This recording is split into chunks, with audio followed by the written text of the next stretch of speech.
ਮਨਰਵਾ club ਦੀ ਜਗ੍ਹਾ ਤੇ high court ਦਾ bench ਬਣਨਾ ਚਾਹੀਦਾ। ਪੰਜਾਬ ਅਸੈਂਬਲੀ ਦੇ ਵਿੱਚ ਐਮਪੀਏ ਨਦੀਮ ਸਾਦਕ ਡੋਗਰ ਨੇ ਖਿਤਾਬ ਕਰਦਿਆਂ ਹੋਇਆ ਕਿਹਾ ਕਿ ਫੈਸਲਾਬਾਦ ਦੇ ਅੰਦਰ ਹਾਈ ਕੋਰਟ ਦਾ ਬੈਂਚ ਇੰਤਹਾਈ ਜ਼ਰੂਰੀ ਆ। ਅਸੀਂ ਅਰਸਾ ਦਰਾਜ਼ ਤੋਂ ਇਹਦੀ ਕੋਸ਼ਿਸ਼ ਕਰਦੇ ਪਏ ਆ।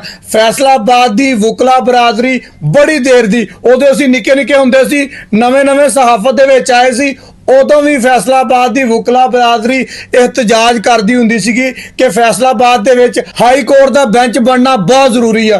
चलो हुण तां फैसलाबादियां नूं जगह भी लभ गई है। अज नदीम सादक डोगर ने कहा वा कि जनाब नरवा क्लब वाली जगह खाली पई आ, उत्ते हाई कोर्ट का बेंच जिहड़ा वा बना दिओ, सानूं उत्ते कोई भी इतराज नहीं होएगा। नदीम सादक डोगर ने एक होर भी गल कीती है, वो भी बड़ी चंगी लगी है। यकीन करो कि दिल नूं उन्हें कहा वा कि अख्तियार किन्ने दिता सीगा गौरमेंट नूं कि एडी पुरानी इमारत नूं जिहड़ी 100 साल पुरानी सी ਉਹਨੂੰ ਢਾ ਦਿਓ। ਤੁਸੀਂ ਕਬਜ਼ਾ ਕਰਨਾ ਸੀਗਾ, ਤੁਹਾਡੇ ਕੋਲ ਅਖਤਿਆਰ ਸੀਗਾ, ਤੁਸੀਂ ਜਾ ਕੇ ਕਬਜ਼ਾ ਕਰ ਲੈਂਦੇ। ਉਸੇ ਇਮਾਰਤ ਦੇ ਵਿੱਚ ਹਾਈ ਕੋਰਟ ਦੇ ਜੱਜ ਸਾਹਿਬਾਨ ਆ ਕੇ ਬਹਿੰਦੇ, ਆਪਣਾ ਕੰਮ ਸ਼ੁਰੂ ਕਰ ਦਿੰਦੇ। ਤੁਸੀਂ ਜਨਾਬੇ ਲਈ ਬੁਲਡੋਜ਼ਰ ਚ ਲਿਆਂਦੇ, ਇੰਜ ਮਾਰ ਕੇ ਸਾਰੇ ਢਾ ਕੇ ਪਰਾਂ ਕੀਤਾ ਵਾ। ਨਾਲ ਅੰਦਰ ਵਾਲੀ ਹੋਰ ਮਜ਼ੇਦਾਰ ਗੱਲ ਪਤਾ ਕੀ ਕੀਤੀ ਆ? ਸਬਾਈ ਅਸੈਂਬਲੀ ਦੇ ਵਿੱਚ ਉਹਨਾਂ ਦਾ ਇਹ ਕਹਿਣਾ ਸੀਗਾ ਨਾਲ ਹੀ ਕੰਧ ਨਾਲ ਕੰਧ ਸਾਂਝੀ ਆ, ਉੱਥੇ ਇੱਕ ਹੋਟਲ ਵੀ ਹੈਗਾ ਵਾ ਬੜਾ ਵੱਡਾ।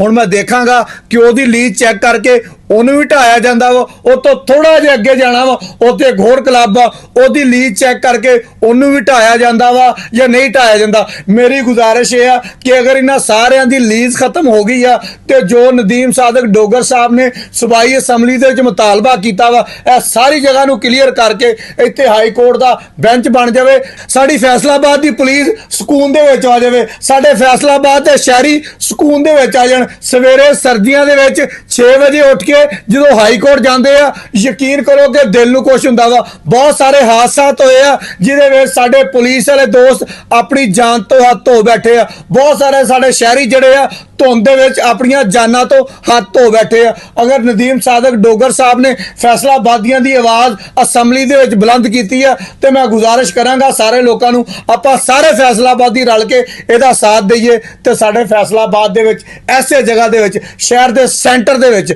ਹਾਈ ਕੋਰਟ ਦਾ ਬੈਂਚ ਬਣ ਜਾਵੇ। ਬਹੁਤ ਸ਼ੁਕਰੀਆ।